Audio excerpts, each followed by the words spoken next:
Assalamualaikum warahmatullahi wabarakatuh. Perkenalkan, saya Alvina Seviandari, NIM 2024 10 10 10 22 dari kelas pemrograman berorientasi objek A. Di sini saya akan membahas kuis 1, yaitu membuat sebuah kelas yang berhubungan dalam satu objek. Nah, di sini saya mengambil objek yaitu rumah sakit. Setelah itu saya membuat kelas yang ada 4. Yang pertama ada dokter, ada perawat, ada pasien, ada kamar, dan ada kamar. Untuk yang pertama adalah kelas dokter. Nah, di kelas dokter ini saya membuat 4 atribut, yaitu ID dokter, nama, jenis kelamin, dan usia.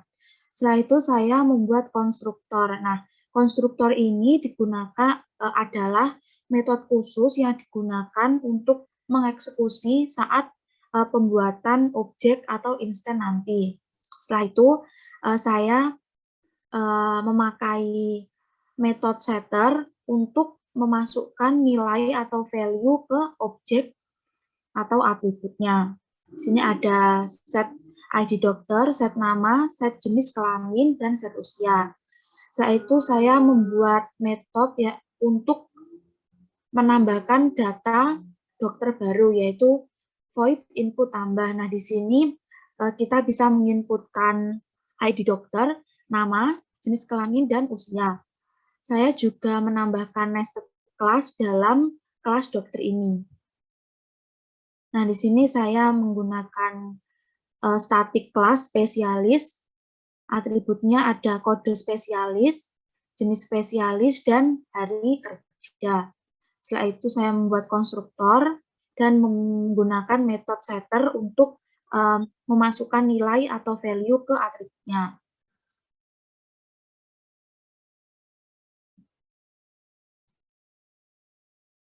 Setelah itu, saya membuat metode display untuk menampilkan data dari kelas spesialis tadi. Dan yang terakhir ada metode tampilkan untuk menampilkan data dari dokter yang sudah kita inputkan tadi. Kelas yang selanjutnya adalah kelas perawat. Nah, kelas perawat di sini saya menggunakan 4 atribut, yaitu kode perawat, nama perawat, alamat, dan nomor telepon. Nah, selanjutnya membuat konstruktor lagi untuk mengeksekusi saat pembuatan objek nanti. Selanjutnya, saya membuat metode dengan metode setter untuk memasukkan nilai ke dalam variabel atau objek, yaitu set kode perawat, set nama perawat, alamat, dan nomor telepon.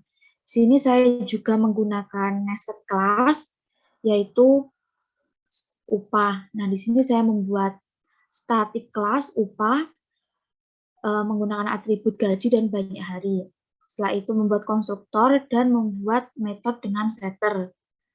Setelah itu saya membuat metode yaitu untuk menghitung upah. Nah, di sini nanti akan menghitung berapa upah atau gaji yang akan dibayarkan rumah sakit kepada perawatnya, yaitu dengan cara mengalihkan gaji dari perawat itu sendiri dikalikan dalam banyaknya hari selama 1 bulan perawat itu bekerja.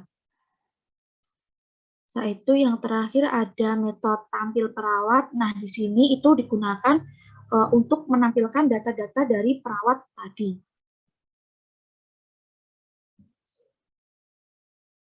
Yang selanjutnya ada kelas pasien. Nah, di sini saya menggunakan 5 atribut, yaitu nama, jenis kelamin, golongan darah, alamat, dan usia.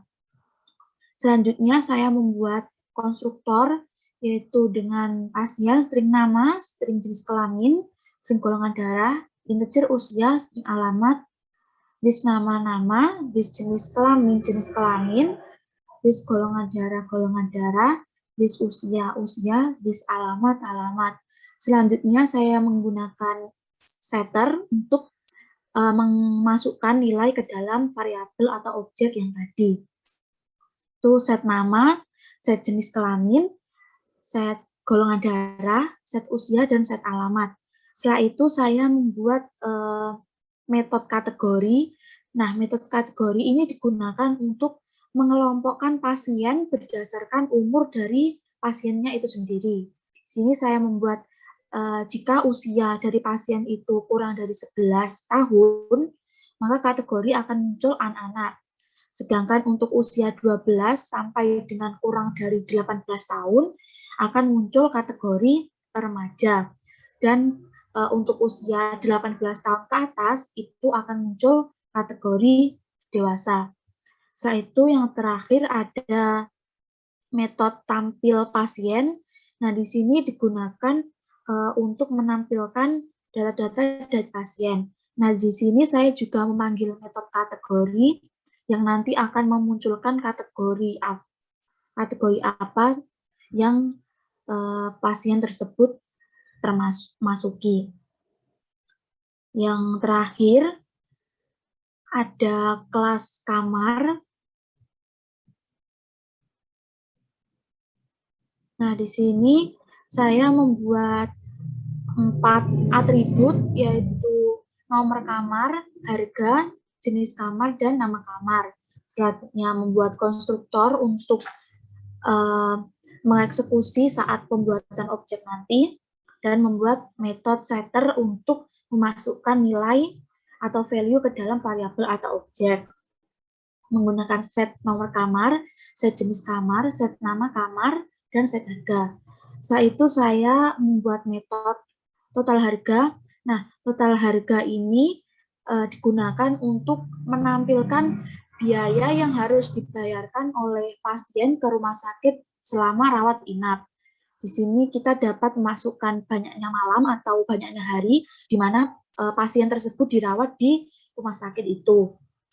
Setelah itu akan mengalihkan harga kamar per malamnya akan dikalikan dengan banyaknya malam atau hari selama pasien itu dirawat. Selanjutnya yang terakhir ada void tampil kamar, yaitu digunakan untuk menampilkan data-data dari kamar dan harga yang harus dibayarkan oleh pasien. Itu pada kita tes. Nah, di sini saya yang pertama memanggil kelas dokter, yaitu menggunakan dokter 1, new dokter. Ini merupakan parameter yang digunakan untuk mengisi atribut-atribut yang ada di kelas dokter. Setelah itu, saya memanggil metode tampilkan yang ada di kelas dokter. Setelah itu, di sini saya menginisiasi untuk memanggil yang nantinya digunakan untuk mengisi atau memanggil subkelas yang ada di dokter. Nah, di sini menggunakan kelas luar yaitu kelas dokter, kelas dalam yaitu spesialis, new kelas luar, kelas dalam, dan parameter yang digunakan untuk mengisi kelas dalam. Setelah itu memanggil metode display yang ada di dalam kelas subkelas spesialis. Setelah itu saya juga memanggil input tambah atau metode input tambah untuk menambahkan atau menginputkan data dokter. Setelah itu kita dapat menampilkan inputan yang sudah kita inputkan tadi. Dan juga memanggil menginisiasi atau memanggil kelas atau nested kelas yang ada di dokter, yang ada di kelas dokter. Nah, selanjutnya di sini saya membuat menginisiasi untuk nantinya memanggil kelas perawat, yaitu perawat 1, new perawat. Nah, di sini merupakan parameter yang nantinya akan dimasukkan ke dalam atribut-atributnya.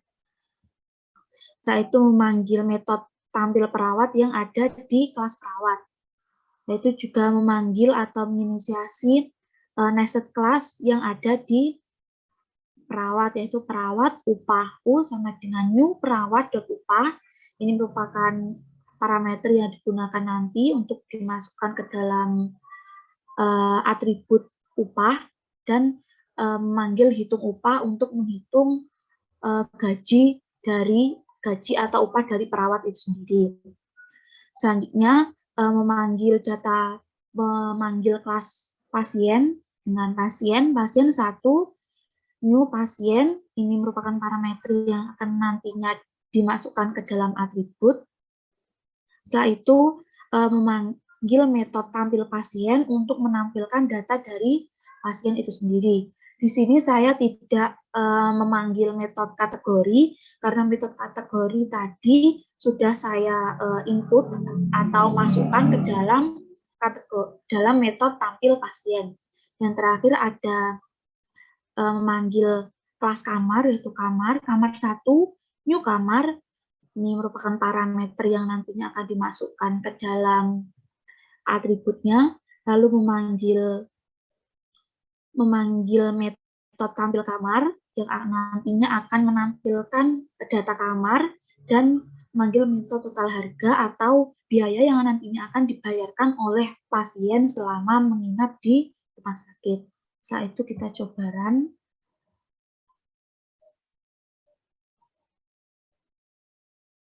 Nah, di sini sudah menampilkan data dokter yang ada di parameter ini. Setelah itu kita dapat memasukkan data baru, misalnya ID dokter 55, nama dokter Ilham, jenis kelamin laki-laki, usia dokter 55 tahun. Nah, setelah itu di sini nanti akan muncul data dokter yang sudah kita inputkan tadi. Nah, di sini kode spesialis tidak saya inputkan karena sudah ada dalam parameter pada tes tadi. Yang selanjutnya, program menampilkan data perawat. Ini untuk kode perawat, nama perawat, alamat, telepon, gaji, dan banyaknya hari. Nah, di sini juga menampilkan gaji yang diterima perawat selama 1 bulan tersebut, yaitu dari perhitungan gaji dikali banyaknya hari. Setelah itu, program menampilkan data pasien, nama, jenis kelamin, golongan darah, usia pasien. Nah, di sini akan muncul kategori dari pasien tersebut. Nah, tadi kan sudah dijelaskan dalam program, jika usia 12 sampai kurang dari 18 tahun itu akan masuk kategori remaja. Dan di sini akan muncul alamat. Yang terakhir ada data kamar, yaitu nomor kamar, jenis kamar, nama kamar, harga, dan kita dapat menginputkan banyaknya malam atau banyaknya hari saat pasien itu dirawat, contohnya 3 hari. Nah, setelah itu akan muncul total harga yang harus dibayarkan pasien selama dirawat di rumah sakit tersebut, yaitu sebesar Rp900.000. Sekian presentasi dari saya. Apabila ada salah kata mohon dimaafkan. Wassalamualaikum warahmatullahi wabarakatuh.